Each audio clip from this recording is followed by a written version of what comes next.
Good morning. Morning మ్యాగజైన్కి స్వాగతం. ప్రముఖ దినపత్రికలో వస్తున్న వార్తల వెనక జరుగుతున్న పరిణామాలు చూద్దాం. ఈనాడు చూస్తే రాష్ట్రంలో క్షిపణుల తయారీ అన్నటువంటి వార్తని హైలైట్ చేసింది. దొనకొండ దగ్గర యూనిట్ ఏర్పాటు చేయనున్నటువంటి BDL 1200 కోట్ల పెట్టుబడులు, ఏప్రిల్లో నిర్మాణం ప్రారంభం, 2028 సెప్టెంబర్లో ఉత్పత్తి మొదలు, 1600 మందికి ఉపాధి. కేంద్ర రక్షణ రంగానికి చెందిన మరో ప్రతిష్టాత్మక సంస్థ రాష్ట్రానికి రాబోతుంది. 1200 కోట్ల పెట్టుబడితో సమీకృత ఆయుధ వ్యవస్థ ప్రొఫెల్మెంట్ తయారీ యూనిట్ భారత్ డైనమిక్స్ లిమిటెడ్ ఏర్పాటు చేయబోతుంది. ఇందుకోసం 1400 ఎకరాలను కేటాయించాలని రాష్ట్ర ప్రభుత్వానికి ఇటీవల ప్రతిపాదించింది. పెట్టుబడుల ద్వారా ప్రత్యక్షంగా 600 మందికి, పరోక్షంగా 1000 మందికి ఉపాధి కల్పించనున్నట్టు పేర్కొంది. ప్రకాశం జిల్లా దొనకొండ దగ్గర భూములను సంస్థ ఉన్నతాధికారులు పరిశీలించారు. భారత సాయుధ దళాలకు అవసరమైనటువంటి మిస్సైళ్లను, ఇతర ఆయుధాలను DRDO సహకారంతో BDL తయారు చేయనుంది. దీనికి అనుగుణంగా ప్రభుత్వానికి DPRను అందించింది. ఇప్పటికే భారత్ ఫోర్డ్ అనుబంధ సంస్థ Kalyani strategic systems limited Srikakulam జిల్లా మడకశిరలో 2400 కోట్లతో భారీ అత్యాధునిక రక్షణ పరికరాల తయారీ యూనిట్ ఏర్పాటు చేస్తుంది. ఈ 2 యూనిట్లతో రక్షణ రంగ పరికరాల తయారీ, పరిశోధనల విషయమై రాష్ట్రానికి ప్రపంచవ్యాప్తంగా ప్రత్యేక గుర్తింపు వస్తుందని అధికారులు పేర్కొన్నారన్నటువంటి వార్తని హైలైట్ చేశారు. దొనకొండ యాక్చువల్గా మనకి రాజధానికి అది కరెక్ట్ అని అప్పట్లో శివరామకృష్ణన్ కమిటీ ఇచ్చినటువంటి నివేదిక. ఆ ప్లేస్లో భూసేకరణ కూడా జరిగిపోయింది. భూములు భారీ ఎత్తున మొబలైజ్ చేశారు. అయితే బాబు సర్కార్ వచ్చిన తర్వాతన ఆ ప్లేస్ కాకుండా అమరావతి డిసైడ్ చేయడంతో అది అటు ఇటు కాకుండా ఆగిపోయింది. ఇప్పుడు ఈ విధంగానన్నా కొంత అంటే రాజధానికి వచ్చే ఎదుగుదల కంటే తక్కువే కావచ్చును, కానీ అసలు ముందు ఇప్పుడు ఆ ప్రాంతం ఒక పక్క పల్లె ప్రాంతం నుంచి ఎదుగుదలకి చోటు చేసుకుంటుంది. లేకపోతే తిరుమల తరహాలో శ్రీశైలం అభివృద్ధి, ఏటా పెరుగుతున్న భక్తులకు సౌకర్యాల కల్పనపై దృష్టి, 2000 హెక్టార్ల అటవీ భూముల కోసం కేంద్రానికి ప్రతిపాదన, అధికారులతో సమీక్షించిన CM Chandrababu, deputy CM Pawan Kalyan. Tirumala తరహాలో శ్రీశైలం క్షేత్రాన్ని అభివృద్ధి చేసేందుకు కార్యాచరణ చేపట్టాలని ముఖ్యమంత్రి చంద్రబాబు అధికారులను ఆదేశించారు. ఆలయ అభివృద్ధి కోసం 2000 హెక్టార్ల అటవీ భూమిని దేవాదాయ శాఖ కేటాయించాలి. కేంద్ర అటవీ మంత్రి శాఖ ప్రతిపాదన పంపాలి పేర్కొన్నారు. ఈ నెల 16న ప్రధాని నరేంద్ర మోడీ శ్రీశైలం రానున్న దృష్ట్యా ఆయన అభివృద్ధిపై, ఆలయ అభివృద్ధిపై ఆయనతో చర్చించాలని నిర్ణయించారన్నటువంటి వార్తని హైలైట్ చేశారు.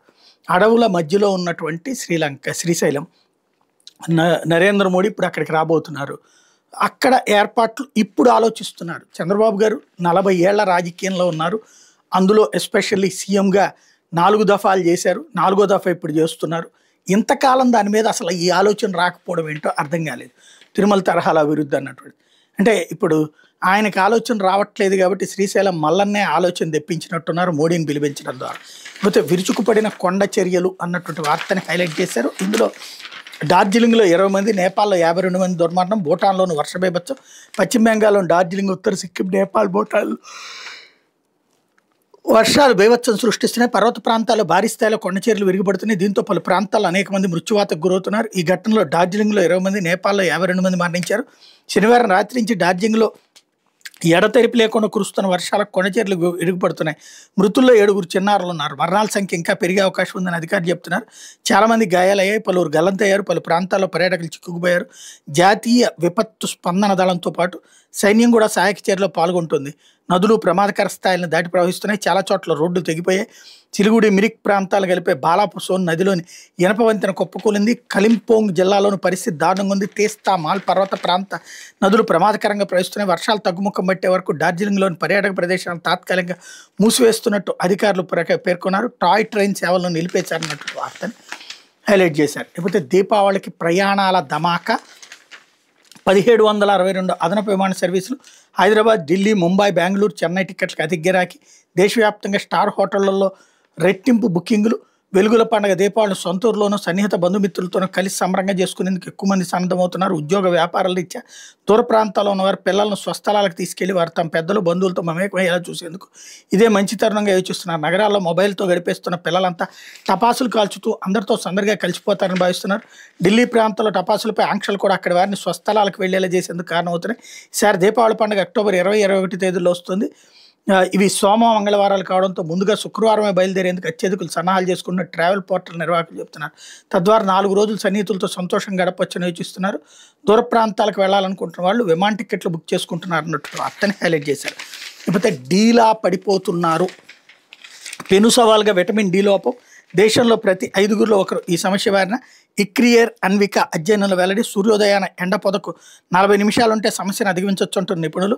రాజధాని ఢిల్లీ సహా దేశంలోని మెట్రో నగరాల్లో విటమిన్ డి లోపం నిశ్శబ్ద మహమ్మారిగా మారుతుంది. ప్రజారోగ్యానికి పెను సవాలుగా తయారవుతుంది. ఈ మేరకు విటమిన్ డి లోపం, దాని ప్రభావం తదితర అంశాలపై Indian council for research on international economic relations ICRIER ICRIER Anvika foundation నిర్వహించిన సంయుక్త అధ్యయనం వెల్లడించింది. ప్రధానంగా ఢిల్లీ కేంద్రం నిర్వహించిన ఈ అధ్యయన నివేదిక ఇటీవల కేంద్ర ఆరోగ్య కుటుంబ సంక్షేమ శాఖ అందజేశారు. దేశవ్యాప్తంగా ప్రతి 5గురిలో ఒకరు ఈ లోపంతో బాధపడుతున్నాను ఇక్రియర్ అన్వికా 2025 రిపోర్ట్ చెప్తోంది అన్నటువంటి వార్తని హైలైట్ చేశారు. లేకపోతే చతుర్ముఖ వ్యూహంతో మన రొయ్యకు బలం, నాణ్యతకు పెద్దపీట వేయాలి, ఎగుమతి మార్కెట్ నిర్మించుకోవాలి, అప్పుడే సుంకాలు ఇతరత్ర కష్టాలను తట్టుకోవచ్చు. కొటక్ కర్మ నివేదిక వెళ్ళి అమెరికా సుంకాలు సహా ఇతరత్ర ఒడిదుడుకులు ఎదురైన సందర్భాల్లోనూ మన రొయ్య మీసం మెలేయాలంటే నాణ్యతకు పెద్దపీట వేయాలి, ఉత్పత్తులు యాంటీబయాటిక్ రహితంగా ఉండాలి, అప్పుడే అంతర్జాతీయంగా డిమాండ్ పెరుగుతుంది, అధిక ధర పలుకుతుంది. అమెరికా సుంకాల ప్రభావంతో ఎదురైన గడ్డు పరిస్థితుల నుంచి బయటపడాలంటే చతుర్ముఖ వ్యూహం అనుసరించాలని కౌటక్ కర్మ వెల్లడించింది.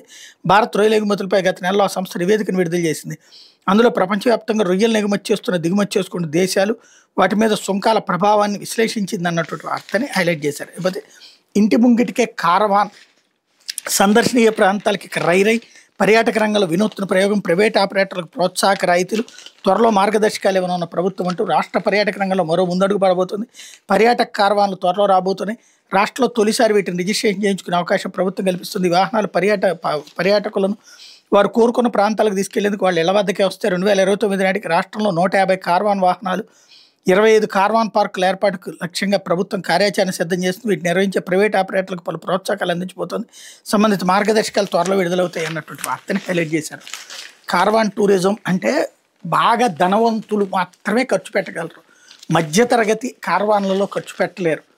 ధనవంతులు వచ్చేటప్పటికి వాళ్ళకి ఓన్ వెహికల్స్లో ఉంటారు. వాళ్ళు అక్కడ అవసరమైతే విమానాల్లో పోతారా, ఏదైనా పోతారు. కాబట్టి అది అరకు లాంటి చోట్ల ఓకే, విశాఖలో దిగేసి అరక్కి పోవడానికి కార్వాన్ ఇట్లాంటి. కాకపోతే ఏంటంటే రాష్ట్రం అంతా ఎఫర్ట్ చేయాలంటే ఆ కార్వాన్ ధరలు అందుబాటులో ఉండేటట్టు చూసుకోవాలి. లేకపోతే SIRతో బీహార్ ఓటర్ల జాబితా ప్రక్షాళన, దేశమంతటా ఈ ప్రక్రియ నిర్వహిస్తున్న CEC ప్రత్యేక ముమ్మర సవరణ. SIRతో బీహార్లో ఓటర్ల జాబితా శుద్ధీకరణ జరిగిందని ప్రధాన ఎన్నికల కమిషన్ జ్ఞానేష్ కుమార్ ఉద్ఘాటించారు. 22 ఏళ్ల విరామం తర్వాత రాష్ట్రంలో ఇలాంటి ప్రక్షాళన చోటు చేసుకుందని పేర్కొన్నారు. దేశవ్యాప్తంగా SIR నిర్వహిస్తామని స్పష్టం చేశారన్నటువంటి వార్తని హైలైట్ చేశారు. లేకపోతే సాక్షి చూస్తే ఆఫ్రికా టు ఆంధ్ర అన్నటువంటి వార్తని హైలైట్ చేసి నకిలీ మద్యం ప్లాంట్ వ్యవహారంలో విస్తుపోయే వాస్తవాలు. తంబళపల్లి టీడీపీ ఇన్ఛార్జ్ జయచంద్రారెడ్డి కీలక నేత అండ, భారీ స్థాయిలో డబ్బు ఆర్జించేలా స్కెచ్. అందువల్ల గట్టి పట్టున్న నేత శంకర్ యాదవ్ను కాదని ఇతనికి టికెట్. ఎన్నికలయ్యాక ముందుగా అనుకున్న స్కెచ్ మేరకు నకిలీ లిక్కర్ దందా. రాష్ట్రంలో 2 చోట్ల, పొరుగు రాష్ట్రంలో 1 చోట నకిలీ మద్యం తయారీ ప్లాంట్. మొలకల చెరువు ఘటన నేపథ్యంలో మిగతా 2 ప్లాంట్లు తాత్కాలికంగా మూసివేత. అన్నమయ్య జిల్లాకు చెందిన ముఖ్య నేతతోనూ సాన్నిహిత్యం. కీలక నేత ఆదేశాలతో ఈ వ్యవహారం సద్దుమణిగేలా చక్రం తిప్పుతున్న ఈ ముఖ్య నేత ఆఫ్రికాలో వ్యాపారం ద్వారా మద్యంపై అపార అనుభవం. ఎన్నికల ముంగిట మద్యం వ్యాపారంపై కీలక నేతతో చర్చలు. రాష్ట్రంలో గోవాలో మద్యం ఫ్యాక్టరీ లీజుపై కీలక సమాచారం అన్నటువంటి విషయాన్ని హైలైట్ చేశారు. అట్లాగే నకిలీ మద్యంపై సీఎం సరికొత్త drama. Thamballapalle TDP in-charge Jayachandra Reddy, party నేత సురేందర్ నాయుడు సస్పెన్షన్ అన్నటువంటి వార్తని హైలైట్ చేశారు. అట్లాగే దందా డైరీలో నిక్షిప్తం. ప్లాంట్ నుంచి బెల్ట్ షాప్కి నకిలీ మద్యం సరఫరా, బెల్ట్ షాపుల వివరాలతో కూడిన డైరీ లభ్యం అన్నటువంటిది. అట్లాగే నకిలీ మద్యం దాగి ఒకడు మృతి అన్నటువంటి వార్తని హైలైట్ చేశారు. లేకపోతే ఏం స్కెచ్ వేసావు చంద్రబాబు అంటూ జగన్ క్వశ్చన్ చేసినటువంటి వార్తని.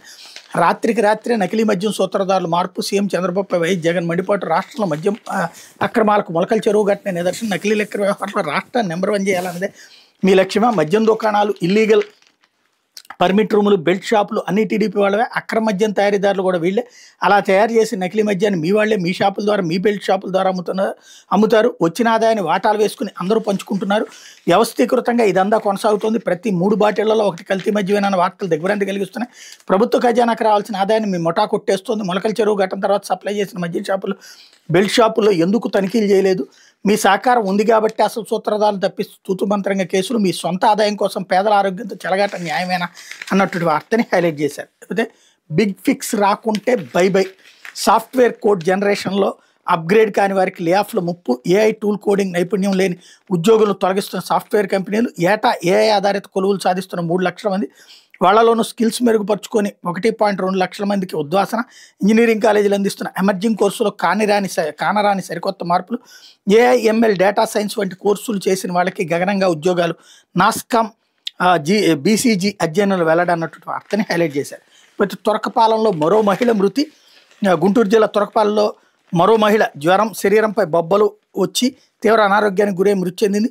మెలియాయిడోసిస్ వ్యాధి వల్లే ఆమె మరణించినట్టు వైద్యులు చెప్పారని కుటుంబ సభ్యులు తెలిపారు. దీంతో గ్రామ ప్రజలు భయాందోళనకు గురవుతున్నారన్నట్టు వార్తని హైలైట్ చేశారు. లేకపోతే మన్యంలో మరణ మృదంగం. కురుపాం ఆశ్రమ పాఠశాలలో వారం వ్యవధిలోనే 2 బాలికల మృతి.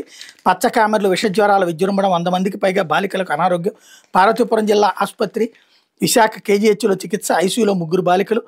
దీని మీద జగన్ స్టేట్మెంట్, మీ పరిపాలన సిగ్గుచేటు అంటూ ఇంతమంది ఉండి గాడిదలుగా వస్తున్నారు. కురుపాం గిరిజన గురుకుల పాఠశాలలోకి పచ్చ కెమెరాలు సోకి 2 బాలికలు మృతి చెందిన పట్టించుకోరా, సీఎం మంత్రులపై జగన్ ఆగ్రహం అన్నటువంటి వార్తని హైలైట్ చేశారు. అయితే సచివాలయ ఉద్యోగుల ఆత్మగౌరవం భగ్నం. నెల్లూరులో సచివాలయ ఉద్యోగులు సభనట్టుకున్న పోలీసులు, టౌన్ హాల్ గేట్కి తాళాలు, రోడ్డుపై బైఠాయించిన ఉద్యోగులు. కాకేల తీరుపై సచివాలయ ఉద్యోగుల జేఏసీ ఆగ్రహం. రేపు చలో విజయవాడ, ఏపీ ఉపాధ్యాయ సంఘాల సమాఖ్య పిలుపు. దశలవారీ ఉద్యమం, కమ్యూనిటీ హెల్త్ ఆఫీసర్ల అసోసియేషన్ డిమాండ్లు పరిష్కరించుకుంటే సమ్మె తప్పదు, విద్యుత్ ఉద్యోగుల హెచ్చరిక. పట్టువేడని వైద్యులు, 2వ రోజు కొనసాగిన రిలే దీక్షలు అన్నటువంటి వార్తని హైలైట్ చేశారు. అయితే వృక్షాలను రక్షిస్తే అవి జీవరాశిని సంరక్షిస్తే హైకోర్టు న్యాయమూర్తి జస్టిస్ బి కృష్ణమోహన్. పల్నాడు జిల్లా బొప్పూడులో నక్షత్ర రాశి పంచవటి నవగ్రహ వనాలు ప్రారంభం, మొక్కలు నాటిన హైకోర్టు న్యాయమూర్తులు అన్నటువంటి వార్తని హైలైట్ చేశారు. లేకపోతే ఆంధ్రజ్యోతి వచ్చేటప్పటికి తల్లికి వందనంతో జీఎస్టీ జోష్ అన్నటువంటి వార్తని హైలైట్ చేశారు. ఒకేసారి సొమ్మందరంతో ప్రజల్లో పెరిగిన కొనుగోలు శక్తి. చదువులకే కాకుండా గృహోపకరణాలు, సైకిళ్లు, బైకులు కొనుగోలుపై వేయం. కొందరు మరికొంత సొమ్ము కలిపి బంగారం కొనవైన. దీంతో జీఎస్టీ వృద్ధి 2 జూలై, ఆగస్టులో గణనీయ పెరుగుదల. జూన్ నెలలో వసూళ్లు 2,591 కోట్లు, తర్వాత 2 నెలల్లో 2,977 కోట్లు చేరిక అన్నటువంటి వార్తని హైలైట్ చేశారు. సాధారణంగా సంక్షేమ పథకాలతో ఖజానాపై భారం పెరుగుతూ పోతుంటుంది. ప్రభుత్వాలు ఓట్లు రాజకీయ ఎజెండాలకి ప్రాధాన్యం ఇస్తూ వీటి అమలు కోసం అభివృద్ధిని సైతం అటకెక్కించడం చూస్తున్నాం. అయితే ఇప్పుడు నవ్యాంధ్రలో చంద్రబాబు ప్రభుత్వం అమలు చేస్తున్న తల్లికి వందనం పథకం అటు ప్రజలకేగా ఇటు రాష్ట్ర ఆర్థిక వ్యవస్థకు లబ్ధి చేకూర్చడం విశేషం. ప్రభుత్వం ప్రతి ఇంట్లో చదువుకుంటున్న పిల్లలు ఎంతమంది ఉంటే అంతమందికి వారి తల్లుల పేరిట ఒక్కొక్కరికి 13,000 చొప్పున ఖాతాల్లో వేసింది. 2 పిల్లలు ఉంటే 26,000 మంది, ముగ్గురికి 39,000, నలుగురు ఉంటే 52,000, 5 పిల్లలు ఉంటే 65,000, 6 పిల్లలు ఉంటే 78,000 కూడా తల్లుల ఖాతాల్లో వేసింది. అరకొరగా కాకుండా వేల రూపాయలు చేతిలోకి రావడంతో ప్రజలు ఎంతో మేలు జరిగింది. పిల్లల స్కూల్ ఖర్చులు, చిన్న అవసరాలు పోను, చేతిలో మరికొన్ని డబ్బులు మిగలడంతో జనంలో కొనుగోలు శక్తి పెరిగింది. వివిధ వస్తువుల కొనుగోలుతో జీఎస్టీ వసూలు పెరిగి ప్రభుత్వానికి ఆదాయం కూడా అందుతోంది అంటూ ఆంధ్రజ్యోతి పరిశీలనాత్మక కథనం అంట. నీచ జర్నలిజానికి కేర్ ఆఫ్ అడ్రస్, నీచ జర్నలిజానికి అసేకరమైనటువంటి సంస్థ అనడానికి సజీవ సాక్ష్యం, రాజకీయ బానిసత్వానికి సజీవ సాక్ష్యం ఈ వార్త. తల్లికి వందనం అనేటటువంటి డబ్బులు దేనికోసం ఇచ్చారు? స్కూళ్ళకి ఫీజులకి. తల్లికి వందనం అనేటటువంటి డబ్బులు అందులో వేసినప్పుడు అవి స్కూళ్ళకే కదా ఖర్చు పెట్టాలి. అవి తీసుకెళ్ళి బట్టలు కొనుక్కున్నారు, నగలు కొనుక్కున్నారంటే ఏంటి? తేడా వస్తుంది కదా, అది అన్యాయం జరుగుతున్నట్టు కదా. పిల్లల్ని చదివించకుండా ఆ డబ్బులు ఇటు వాడుకుంటున్నట్టు కదా. నెంబర్ 1 అది పక్కన పెడదాం.